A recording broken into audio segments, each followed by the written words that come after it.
Hi, Kathy here from Kathy's Cute Creations, and welcome back to Fort Worth Fabric Studios Dark Flight Week 3. This is what you have in the way of your paperwork, and we're going to make a bat. So we're actually going to make two different ones. So you should have everything on your design board as I do, and I'm going to go ahead and we're going to get started, and then I'm going to tell you a short little story about a bat.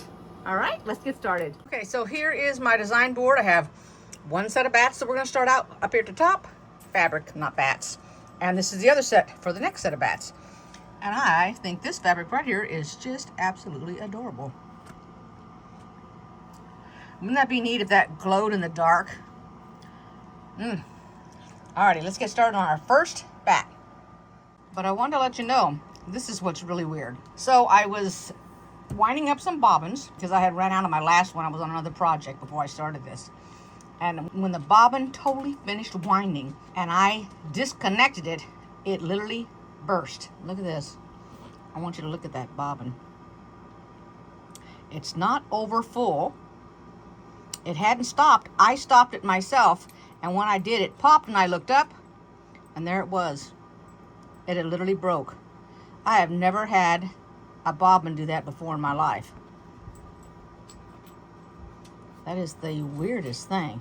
And that is the bobbin that goes to my sewing machine, because you know you don't want to use a bobbin that's not made for your machine, because you'll have all kind of issues with it.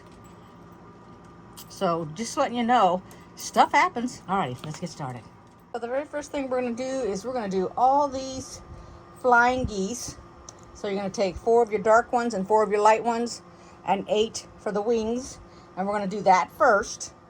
Now remember, when you do this, you're doing it catty corner. So you're not lining up the marked square on the corner. You're in the middle of the fabric.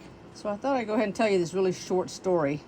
And it has to do with a real bat. So we had a tennis ball from one of the dogs. And we went outside and we saw a bat flying around. And that wasn't a very big bat. It was a single bat all by itself, kind of little. We didn't give it much thought because it wasn't like it wasn't dive bombing us or anything like that. Okay, so we weren't scared. And so we just thought we would test it, and we threw the tennis ball up in the air. And when we did, it went to the tennis ball and like smacked it, okay? And then we must have done that, geez, for probably 30 minutes standing out there in the front lawn, just throwing that tennis ball up in the air and that bat coming down and smacking at it. And it never did quit and go off. It just kept doing it until we just gave up after 30 minutes and then went in the house. But it did that for quite a few consecutive nights. And of course it was like about, I want to think it was already dusk, because it was dark and the lights had already come on. So go ahead, finish up. I'll come back when I get ready to turn these so that you can see the next step in case you are just tuning in for the very first time. When you're finished with the back background, go ahead and do your white. I stopped just to show you it's the same exact thing. You're starting in the middle of your fabric, not the end. Make sure that your square is to the end of your fabric.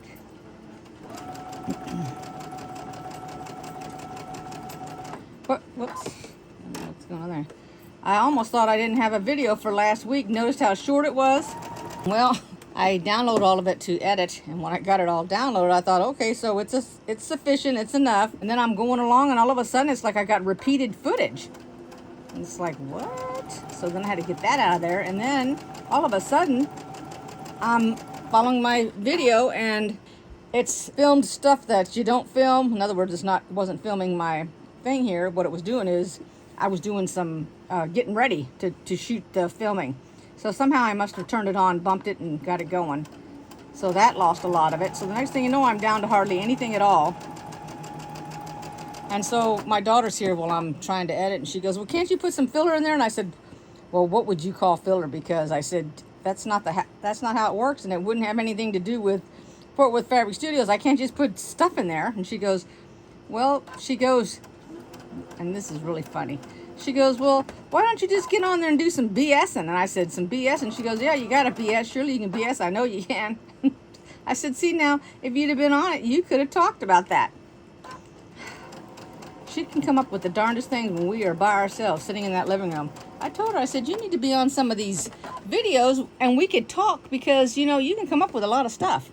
I said, that would help fill it. Alrighty, so now what you got to do is you got to cut off the excess before you flip them and iron them like that. Okay? You cannot iron the next on yet. You've got to wait and get all of this cut off so that you can flip these so that we can put our next piece of fabric on top of this, which will actually overlap the beginning of this to make the nose of the goose. Take your fabric and you put on the right hand side and you put the part that you marked up here, and now we sew from the top up here down to the bottom. If you sewed from the bottom, this could jam in your machine, so it's easier to go from the top to the bottom.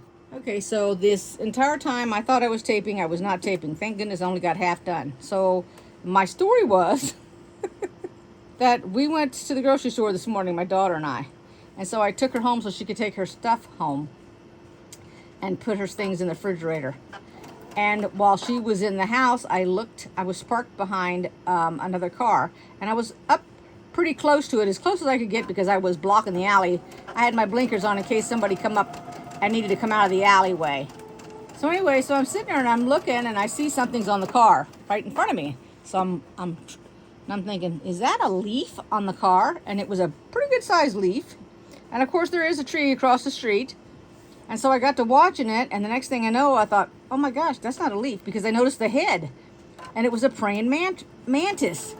So I went ahead and got my camera out, took some pictures, which if you want, I'll go ahead and I'll show them in here. I don't know if everybody's seen a praying mantis or not, but this was a really big one. I mean, I really thought it was a great big huge leaf on this car. I mean, there wasn't a breeze out or anything because I wasn't expecting it to blow off. But anyway, so then my daughter, it stayed there on that, you know, I thought maybe it would get off eventually. I've never seen them jump or anything, but I know they do. So I was watching, and all of a sudden it turned its head to the left, and that's away from me. So I'm looking, you know, up at the distance trying to figure out what it saw or what it heard, and then that's when I noticed there was some kids came out of the house, and it didn't move. It still stayed there. Nothing ever come across the sidewalk or anything. Nobody came by or anything like that. And then she comes out, and I'm thinking, is she going to see that on the car? So she comes and she walks right by it, and I had the window rolled down. I said, do you see that praying mantis right there on that car? And she goes, no. And she goes, oh my goodness. So she goes, I got to get a picture of this. So she walks over to it, and she's probably about, I mean, she literally got up close to it. And so she got crouched down a little bit and got a picture of it. And I said, you better watch it. That thing's going to jump, because it acted like it, I wasn't sure if it was going to jump or if it was going to just go down and drop off on the ground or whatever. But she got her picture, and then as soon as she got done clicking her picture, he disappeared out of my view because he went down like on the side of the car. And I'll insert a picture so you can see how big he was. It's a shame we didn't have anything next to it, but he was just on the passenger side up on the hood of the car. So there are the flying geese. They look like that. And now the next step is we're going to take our 8 rectangles and our 8 squares. We're going to mark all the backs of the squares because we're going to lay them just a little bit different, because we are putting this up into the corner and they want us to sew it, but I'm going to flip it upside down just like I did the flying geese and sew it, and then we'll cut it off and we'll have it this way, and that will be at the bottom. Let me flip it a minute here. This will be like this at the bottom of the fabric. Alrighty, so we're going to make 4. We're going to have 4 of them so that the white goes to the right, and then 4 of them so the white goes to the left. Alrighty, so we'll have each side of the back. Alright, let's do that now. So I was thinking about those log cabins that we made last week, and I thought, wouldn't that have been neat if they'd had some kind of fabric so we could have fussy cutted all those teeny weeny little squares that was the chimney. Because that's what that square represents, the one that's right there in the middle. That represents the chimney.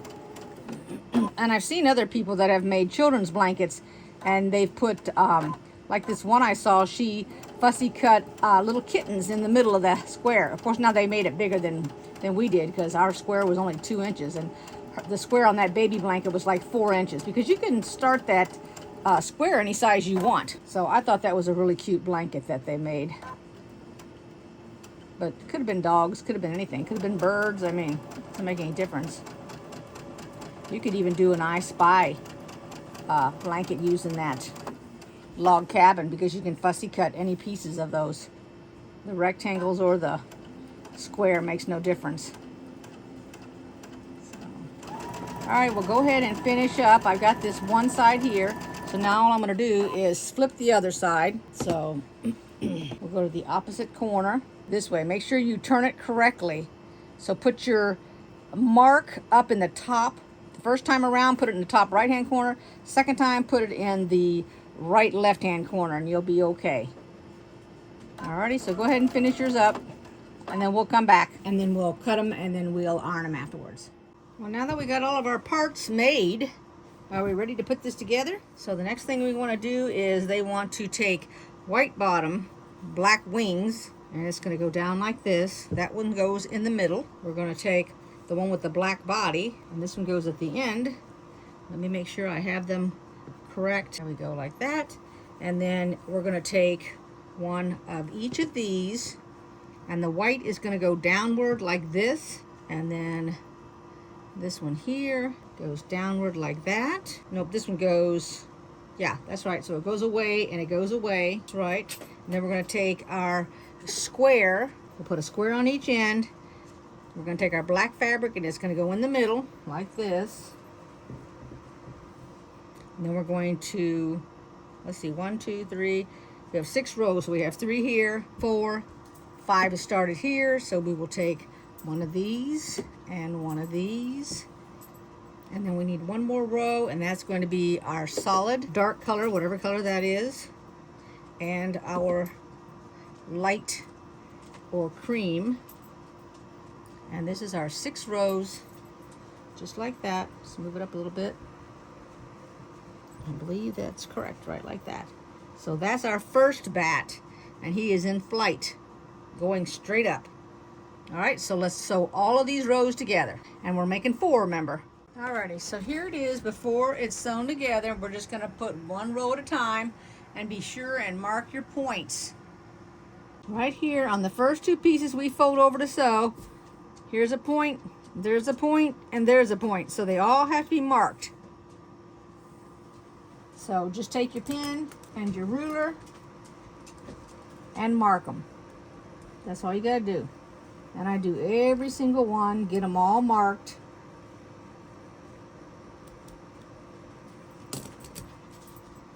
Here's what it looks like when you're done. We won't take any tips off. So let's just do all of our rows.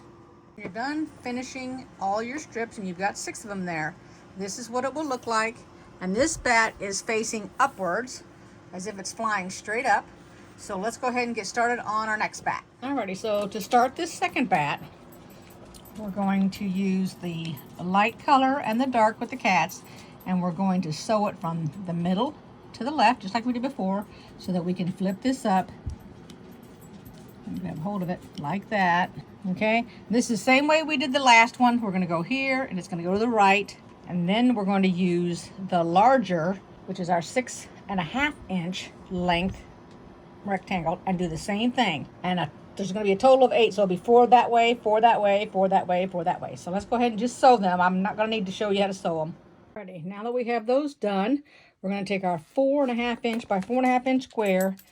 We're going to take 8 of these. We have 4 of those. We're going to put them in the corner. Then we're going to sew it, cut it, and fold it. And we're going to do them opposite each other, just like this. We're going to fold it over like that. We'll have that gone and fold it over like that. Okay, so let's go ahead and sew those first. So when you're finished sewing them and opening them up, this is what they look like. Now we have all the things we need to put it together. So let me set one up out here. Alrighty, so I set these up into 4 quads. So here's one. We're going to put all this together. So I'll sew this row to this row, that to that row, and then these 2 together. Then I'll sew these 2, and then all 3 of these. And then I'll sew this together, that together, and then these 3 rows, and then these 2 together to this. So all I'm going to do is attach them, so we got 4 different quads, and then we'll put all 4 of those together to make our block. Alrighty, here's all 4 quads done, sewn together. Now I'm going to sew these 2 together, these 2 together, and then the 2, I guess you can call them rows. Alright, so let's do that. Okay, so here's the first one I'm doing, the first two quadrants. So I have a spot that needs to be marked so I don't lose my tip, and also this fabric's going to the left and this fabric's going to the right, which means they have to nestle. So first nestle them and then mark it, or mark it then nestle. It doesn't make any difference. All right, so I marked where the seam is and the thread is, which you can't see, that's so light. And then I went right above it where the X meets, because I want to keep my sewing line above that so I don't take the tip off. All right, let's go ahead and do that. Now when we put these two rows together, we're going to be nestling this spot. So whichever way that you iron this, and I ironed it to the right, then iron this one the opposite direction so it'll be easy to nestle. So this one's to the left and that one's to the right.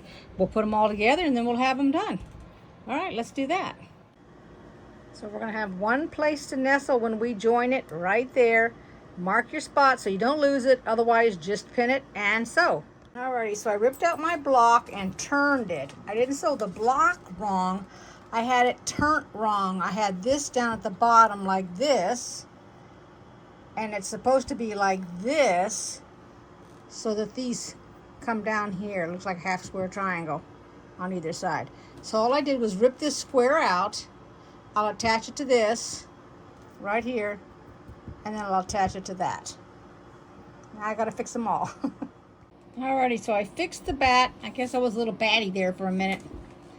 Anywho, there we go, all done. So let me get them both out here so you can see two of all these blocks, because there's 4 blocks a piece. So hold on one second. All right, there you go. There's both the bats. I really like the one with the wings opened up there. I really like that one. So if you enjoyed this video, give it a thumbs up, make a comment if you would like, and I will see you for the next week, which is a bit of a surprise actually, because I wasn't expecting that kind of block. But hey, you know what? This is going to be a beautiful quilt. I love it. And who ever thought that there would be bats in it? Because I sure didn't. So we'll be back next week for week 4, and we're just about to wrap it up because 5 is the assembly. Next week will be the last block that we make that we put to this. So I will see you next time, and thanks everybody for watching. Bye-bye.